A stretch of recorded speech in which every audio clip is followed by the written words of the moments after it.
Baruch, Erev Tov. We're continuing with the third perek, the third chapter in our Sefer for Shemirat Enayim that we're doing B'ezrat Hashem for the limud for the chizuk for Elul. It says as follows. Maybe I'll give a little introduction very quickly. Sometimes a person wonders why they cannot concentrate when they're praying, why they cannot understand the Mishnah, the Talmud, the Halakha. They're just not entering. You have a philosophical question that you have and you just cannot find an answer. It's not settling with you well.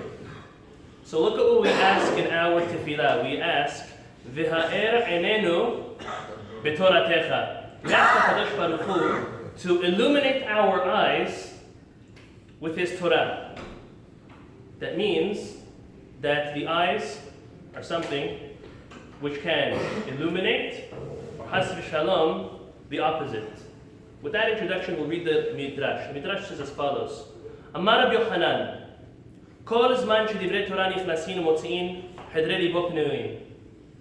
The whole time, at the moment the Torah are entering a person, when they come and they find a person and they have in his heart some free room, they come in, they settle, they stay.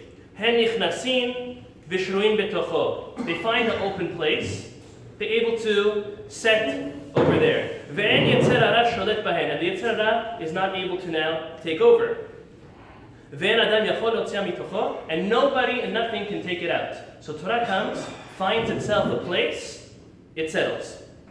Mashal gives an anecdote. Lemelech basar v'adam shaya me'alech b'midbar u'matza sham traklim v'hadarim gedolim. There was a certain king, and he was walking in the desert, and he finds himself a large palace with many, many rooms.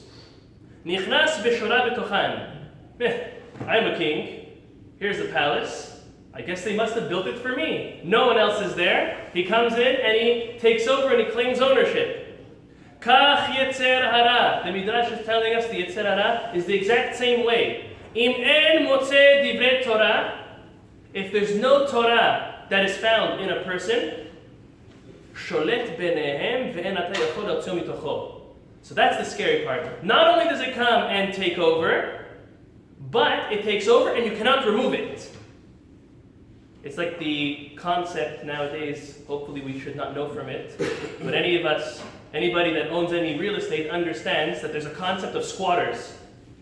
And boy, is it difficult to evict a squatter.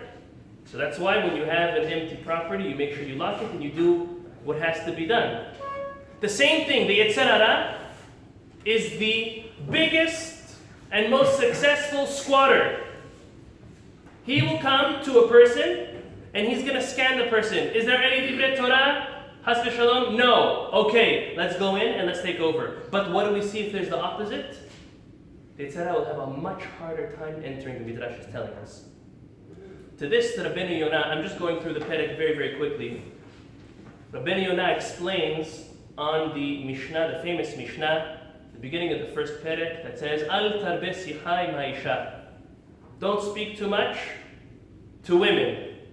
And then it says, it continues over there, Kal v'chomer, it says, Be'ishto amaro, Kal v'chomer b'eshel chavero. That was talking about your wife. Don't talk too much with your wife. And all the more so with another woman.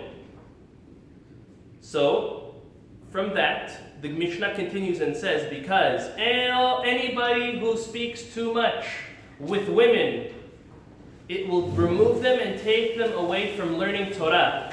Rabbeinu Yonah explains on that. He says that the Torah cannot settle in a person if there's something distracting you.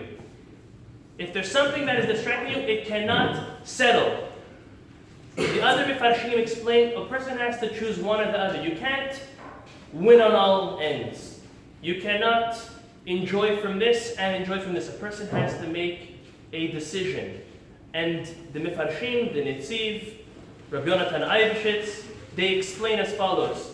The reason why people have a hard time concentrating in prayer and concentrating when they learn Torah and understanding Torah they learn is because of the inappropriate images that one's eyes view.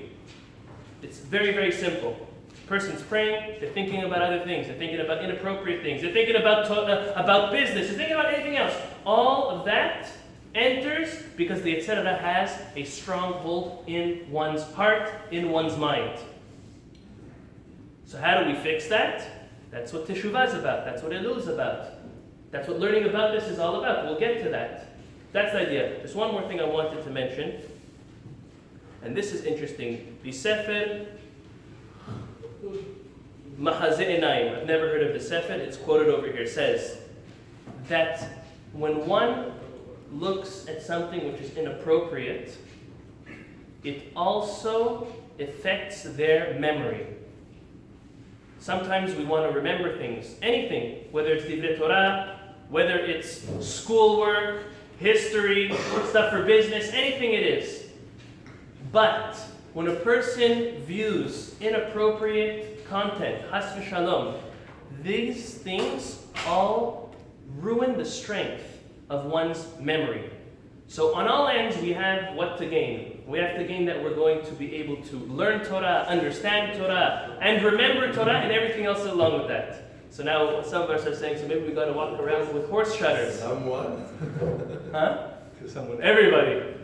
So this is why we're learning it. We're learning the chizuk. Now we're in the part of the Sefer that speaks about the merits, and then we're going to get to the etzot.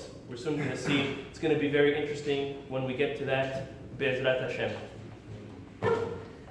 Baruch